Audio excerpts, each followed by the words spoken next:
The historic center of Siena is an ideal place to take a walk. Siena is a very livable city. It's built to a human scale, covering about a square kilometer, which makes it small enough that you can easily walk from one end of town to the other in a single day and see almost all of the sights in between. There's an endless variety of interesting things to see along your way. A small city, but crisscrossed by dozens of little lanes that provide many miles of picturesque strolling opportunities for the ambitious trekker. It's fun to just wander around and get a little bit lost up and down the back alleys and then find your way back to the main lane and the major landmarks. Siena is divided in 3 districts corresponding to the 3 ridges it sits on, north, west, and east, with the Campo in the middle, the main piazza. At the north end of the main shopping lane, via Banchi di Sopra, there's a pretty little square, Piazza Salimbeni, with Europe's oldest bank, founded in 1472. Facing that is Siena's 5-star Grand Hotel Continental. It's been here over 100 years, former palace. Nice spot for a break.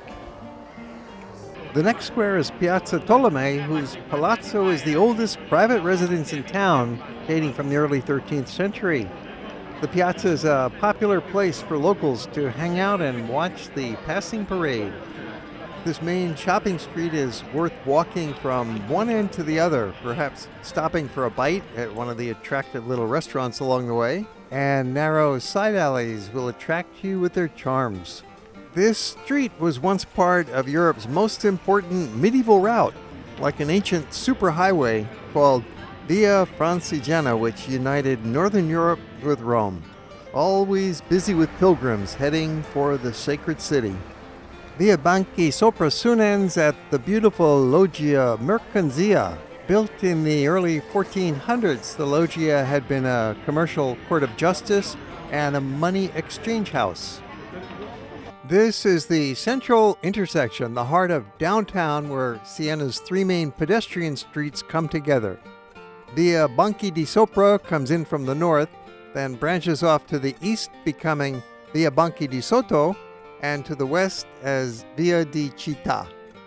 The latter 2, Città and Sotto, are really one street that changes name, then change again at the fringes of town. They run along tops of the 3 low hills that divide Siena into its 3 sections. So at this point, all 3 districts are joined. These 3 streets are the widest and busiest of the pedestrian lanes in the historic center and have many buildings from the 13th through the 15th century, palaces, churches, and old civic structures. Of course, you'll find varying kinds of shops and restaurants throughout their lengths, which total less than 1 mile altogether. This is the neighborhood for easy strolling and watching the locals in action, although it does get quite full of tourists during the busy summer season. Escape the crowds by ducking into the side alleys, as we'll be showing you here. You'll find that when you get off the beaten track, these little lanes are a lot more residential. You're not going to see a lot of shops or restaurants, but you will notice the beautiful architecture, the old brick, the arches across the alleyways. Simple sights like a local out walking her dog can be pretty entertaining when you just stop and take a look and wait for something to happen.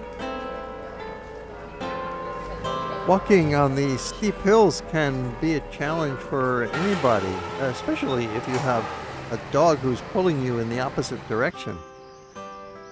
If you're walking down, you're going to be having to turn around eventually and walk back up a hill. After all, this is one of the Tuscan hill towns. Get away from other tourists and you'll start to feel like a local.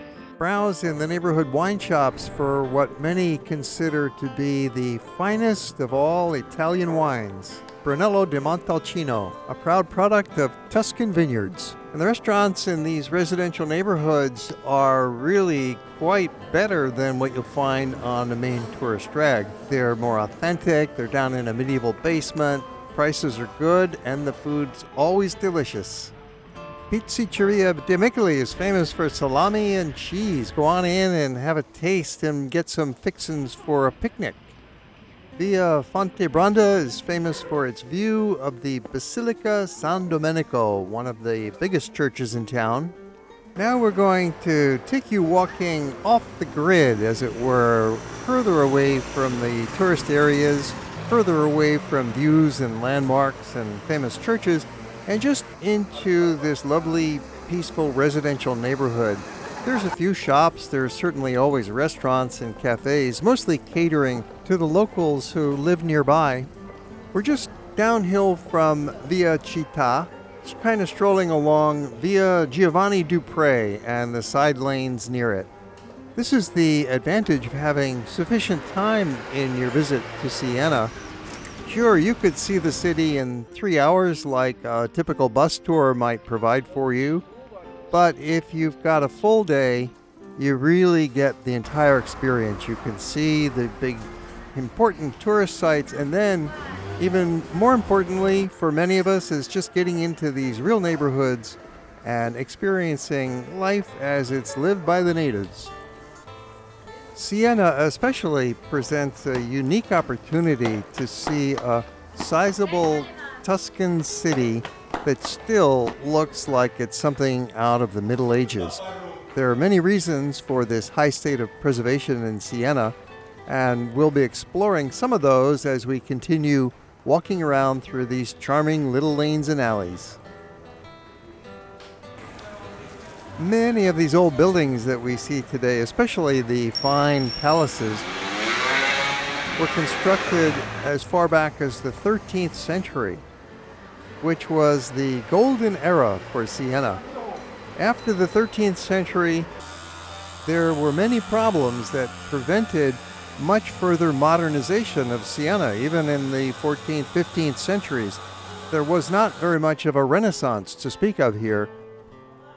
Everything is very peaceful and safe and friendly in Siena now, of course, but in ancient times the problem was frequent warfare with neighboring city-states, especially with Florence, and also invasion by Spain and France and other occupiers.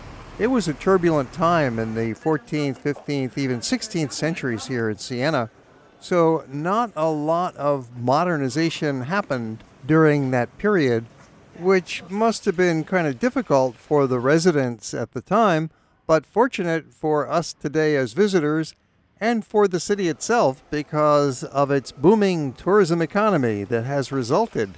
Siena is one of the most popular and important attractions in all of Italy. We'll show you more of our walking tour of Siena in the back lanes in another segment, and we have other movies that will bring you into the Duomo Cathedral and explore the great main piazza, Il Campo. Have a look at our YouTube channel and our website, where you'll find more than 1,000 travel movies.